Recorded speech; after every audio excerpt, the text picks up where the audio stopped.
গ্রীষ্ম বর্ষা বিনীতি ভরসা। হ্যাঁ, বিনীত শপিং সিটি। নমস্কার, আপনারা দেখছেন হুগলি আপডেট। আপনাদের সঙ্গে আমি উষা। আসছি খবরে। হুগলি খন্ডারের রেলের জমিতে উচ্ছেদ, মাথায় উপর ছাদ চলে গেল স্কুল পড়ুয়ার, সামনে মাধ্যমিক। হুগলি খন্ডা স্টেশনের পাশে রেলের জায়গায় বুলডোজার নিয়ে অভিযান চালায় রেল কর্তৃপক্ষ। এতে প্রায় 100টি পরিবার তাদের একমাত্র আশ্রয় হারায়। এখানে পোস্টার মেরেছে, পোস্টারে দেখলাম যে রেলের জায়গা খালি করে দিতে হবে। পোস্টার দেখুন, ওই যে তারিখটা দিয়ে যে অমুক তারিখের মধ্যে খালি করতে হবে সেসব কিছু লেখা নেই। শুধু লেখা আছে যে রেলের জায়গা ছেড়ে দিতে হবে। পোস্টারটা দেখুন ওখানে মারা আছে, একটা তারিখ থেকে যে এই দিনের মধ্যে খালি করতে হবে, সে কোনো তারিখের মধ্যে দেওয়া নেই, শুধু পোস্টারটা মেরে দিয়েছে রেলের জায়গা অতি সত্বর খালি করবেন। ভেঙে দিল বাবা, আমি জানি না। 3 দিন ওদের ওখানে পোস্টার মেরে দিয়ে গেছে, ওখানে পোস্টার মেরে দিয়ে গেছে, বললো 3 দিন টাইম দিয়েছে, আমাদের কিছু বলেনি, ওখানে পোস্টার মেরে দিয়ে চলে গেছে। আমরা জানি যে দোকান ঘর ভাঙবে, আমরা তো জানি না যে আমাদের ঘর ভাঙবে, তাহলে তো আমরা সব গুছিয়ে নিতাম। কিন্তু উনারা এসে বলছে তোমাদের 3 দিন টাইম দিয়েছে, তোমরা কেন ঘরটা ভাঙোনি? আমি যে আপনারা তো বললেন যে দোকান ভাঙা হবে, ঘর ভাঙা হওয়ার কথা তো হয়নি। আর 5 মিনিট সময় দিচ্ছে না সরাতে, আমাদের টালি সব জিনিসপত্র ভেঙে একবারে সব তছনছ করে দিয়ে চলে গেল।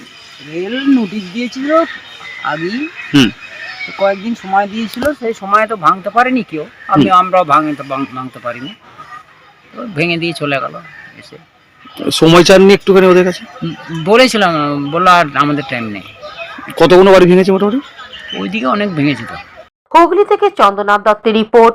শাহগঞ্জের গুলিকাণ্ডে একই পরিবারে 3 জনকে গ্রেপ্তার করে উঠিয়ে তোলা হয়। হুগলি শাহগঞ্জে গুগলি নিয়ে বিবাদের জেরে গুলি চালানোর ঘটনায় 3 জনকে গ্রেপ্তার করেছে চুঁচুড়া থানার পুলিশ। ধৃত সুনীল দেবনাথ, তার ছেলে ধ্রুবরাজ ও মেয়ে সুস্মিতা। 3 জনকে চুঁচুড়া আদালতে পেশ করা হয়। সুনীল দেবনাথকে পুলিশ হেফাজতে নেওয়ার আবেদন জানানো হবে পুলিশের তরফ থেকে, ও তার ছেলে ও তার মেয়েকে জেল হেফাজতে আবেদন করা হবে। সুনীল দেবনাথ সিকিউরিটি গার্ডের কাজ করেন। তার বাড়িতে ডোনওয়ালা বন্দুক ছিল। বিবাদ চলার সময় সেই বন্দুক থেকে গুলি ছোড়েন তিনি। পুকুর থেকে গুগলি তুলে রাস্তার উপর সেই গুগলি ধোয়াকে কেন্দ্র করে 2 পড়শির মধ্যে বিবাদ। শাহগঞ্জের ঝাপপুকুর এলাকায় গতকাল এই বিবাদের জেরে গুলি চালানোর অভিযোগ ওঠে। আহত হন মা নমিতা ও তার ছেলে সুরজিৎ বসু। তাদের চিকিৎসা চলছে চুঁচুড়া ইমামবাড়া জেলা হাসপাতালে। মারলে কেন কালকে? গুলি মারলে কেন? হ্যাঁ Sunil,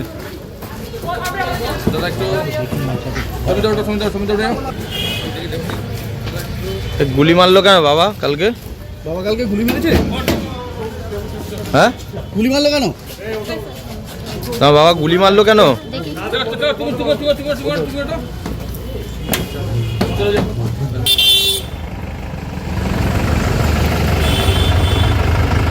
bureau report, Hooghly update. হরিপালে রেলওয়ে সার্ভের দাবিতে প্রতিবাদ মিছিল হরিপালবাসীর। হুগলি জেলার হরিপাল থানার অন্তর্গত ব্লক তৃণমূল কংগ্রেসের পক্ষ থেকে হরিপাল রেলওয়ে সাবওয়ের দাবিতে হরিপাল থানাপাড়ায় ও হরিপাল স্টেশনে বৈকাল 4টায় এক মহামিছিলের আয়োজন করা হয়। এই মিছিলে নেতৃত্ব দেন মন্ত্রী বেচারাম মান্না ও আরো অনেক তৃণমূল কর্মীরা উপস্থিত ছিলেন। স্থানীয় মানুষদের দাবি এই জায়গায় একটি সাবওয়ে করতে হবে, কারণ লাইন পারাপার হতে গিয়ে অনেক সময় দুর্ঘটনা ঘটছে। এই দাবি নিয়ে কমপক্ষে 2000 স্থানীয় মানুষ পথে নামেন। এই বিষয়ে মন্ত্রী বেচারাম মান্না সাংবাদিকদের কি বলছেন শুনবো। আমরা আগেও বলেছি যে আমাদের হরিপাল থানার সামনে আমাদের সাবওয়ে জরুরি। মানুষের সময় নষ্ট হচ্ছে, অ্যাক্সিডেন্ট হচ্ছে, প্রাণ যাচ্ছে এবং মানুষের সময় নষ্ট হচ্ছে। আমরা হরা রেলগেটের কাছে দাবি করেছি এবং নালিকুল স্টেশন সহ কল্যাণ তারকেশ্বর লাইনে মোট 16টি সাবওয়ে এবং ফ্লাইওভার দাবি করেছি, রেল যেটা মনে করবে। হুগলি থেকে আশিস কুমার ঘোষের রিপোর্ট, হুগলি আপডেট। এখন নিয়ে নেব বিজ্ঞাপন বিরতির পর ফিরে আসছে খবরে। শীত গ্রীষ্ম বর্ষা বিনীতি ভরসা। হ্যাঁ, বিনীত শপিং সিটি। যে কোনো মরশুমের রেডিমেড জামা কাপড় পাওয়া যায় একই ছাদের তলায়। ছোট থেকে বড়, পুরুষ, মহিলা ও শিশুদের একমাত্র নির্ভরযোগ্য প্রতিষ্ঠান। শীতকালীন যে কোনো শাড়ি, জিন্স, টপ, কুর্তি, চুড়িদার, পাঞ্জাবি মানেই বিনীত শপিং সিটি। আখন বাজার, চুঁচুড়া, Hooghly. Enjoy a weekend at Vedam, the paradise of peace. A home away from home.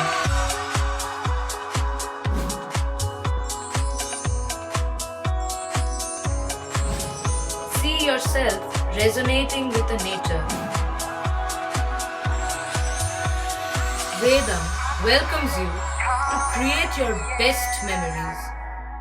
Amala nursing home, Poth Shati, your ultimate destination for weekend leisure. Marriage, conference, shooting, and get together all are in one roof. Yes, think about Poth Shati, Hugli.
বিরতির পর ফিরে এলাম খবরে।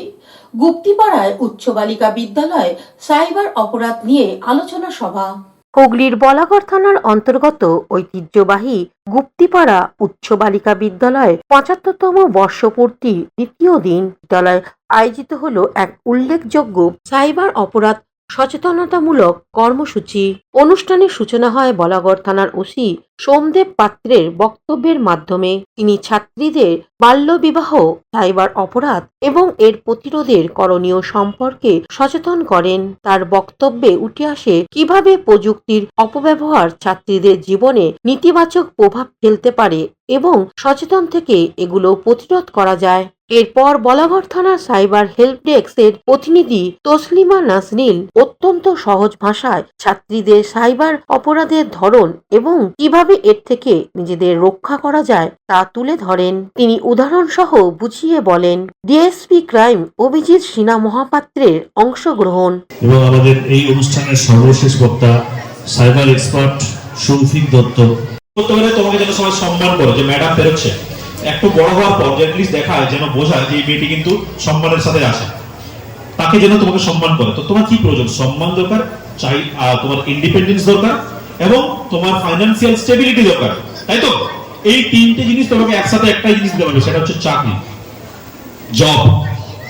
তো যদি বড় হয়ে যদি কিছু করতে চাও, নিজের পায়ে দাঁড়াতে চাও, যদি নিজেকে সেই জায়গায় পৌঁছাতে চাও, আমার জায়গায় এসে নিজে বলতে চাও, আমিও কিন্তু, আমি জানি না তোমরা কজন গ্রামে, আমি কিন্তু পিওরলি গ্রামের ছেলে, কিন্তু গ্রামের ছেলে উঠে এসে আজকে তোমাদের স্টেজে দাঁড়িয়ে তোমাদের বোঝাচ্ছি, তোমরা পারবে না? হুগলি থেকে পানুপালের সঙ্গে চন্দনা দত্তের রিপোর্ট, হুগলি আপডেট। গুপ্তিপাড়ায় উচ্চ বালিকা বিদ্যালয় ৭৫ বছর পূর্তিতে আসার কথা ছিল অভিনেত্রী তথা সাংসদ রচনা ব্যানার্জি। উনি না আসায় হতাশায় ছাত্রীরা। তাকে ঘিরে আকর্ষণ সর্বত্রই।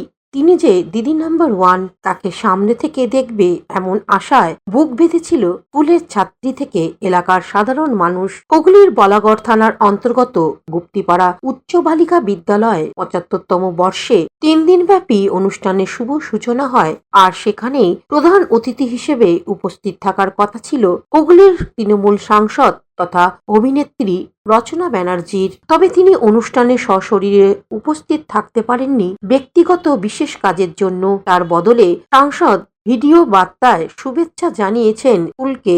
সেই বার্তা স্কুলের সাংস্কৃতিক অনুষ্ঠানের জন্য ডাক্তার বিশ্বনাথ সেন স্মৃতি মঞ্চের জায়ান্ট কিনে দেখানো হয়। উপস্থিত অতিথি ও দর্শক আসনে আসনে বসে থাকা ছাত্রী, শিক্ষিকা অভিভাবকদের সামনে। সেখানে সাংসদ স্কুলকে শুভেচ্ছার সাথে সাথেই ছাত্রীদের ভালো করে পড়াশোনা করার বার্তা দেন এবং আগামী দিনে স্কুলে আসার ইচ্ছা প্রকাশ করেন। আর এতেই হতাশ স্কুলের খুদে পড়ুয়া থেকে সকলে। এই প্রসঙ্গে স্কুলের এক ছাত্রী কি জানায় শুনবো।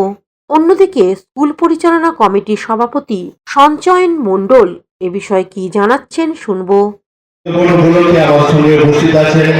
অনেক শুভেচ্ছা, অনেক অনেক অভিনন্দন। সবাই খুব ভালো থেকো। আগামী দিনে নিশ্চয়ই তোমাদের কাছে যাবো, তোমাদের সঙ্গে দেখা হবে। আমার অনেক ভালোবাসা রইল তোমাদের সকলের জন্য, তোমাদের পরীক্ষার জন্য। তোমরা খুব ভালো করে পরীক্ষা দাও এবং জীবনে অনেক বড় হও। আমার অনেক ভালোবাসা, অনেক শুভেচ্ছা রইল। আজ 10 তারিখ, 11 তারিখ, 12 তারিখ এই 3 দিনের আমরা অনুষ্ঠান রেখেছি। 10 তারিখে আমাদের অনুষ্ঠানের শুভ সূচনা হয়েছে প্রভাত ফেরির মধ্য দিয়ে। আমাদের প্রভাত ফেরিতে আমাদের ছাত্রীদের বিভিন্ন নারীদের মাতঙ্গিনী, কেউ সারদাময়ী হিসেবে সাজানো হয়েছিল। প্রভাত ফেরি থেকে ফিরে এসে আমাদের প্রথম পর্বের অনুষ্ঠান ছিল পতাকা উত্তোলন এবং তারপর বিদ্যাসাগরের মূর্তি উন্মোচন। 75 বছর উদযাপন উপলক্ষে যে বর্ণাঢ্য অনুষ্ঠানের আয়োজন করা হয়েছে তা আজকে সূচনা হলো। পরপর 3 দিন চলবে, অর্থাৎ রবিবার পর্যন্ত। আজকে আর কালকে স্কুলের মেয়েদের সাংস্কৃতিক অনুষ্ঠান দিয়ে সাজানো হয়েছে, আর রবিবারটাকে প্রাক্তনীদের জন্য রিইউনিয়ন করা হয়েছে। সেদিনকে আমাদের একদম 1998 এর ব্যাচ, তারও আগের ব্যাচের মেয়েরা আসছেন, তারা জানিয়েছেন, তারা রেজিস্ট্রেশন করেছেন, তারা তাদের পরিবার নিয়ে আসবেন। স্কুলে সারাদিন তারা স্মৃতিচারণা করবেন। আমাদের এখানে একটি ক্লাবের নাটক রয়েছে, Rajdarshan. Bureau report, Hooghly update. এখনকার মতন খবর এই পর্যন্তই। প্রতিদিন দেখুন হুগলি আপডেট।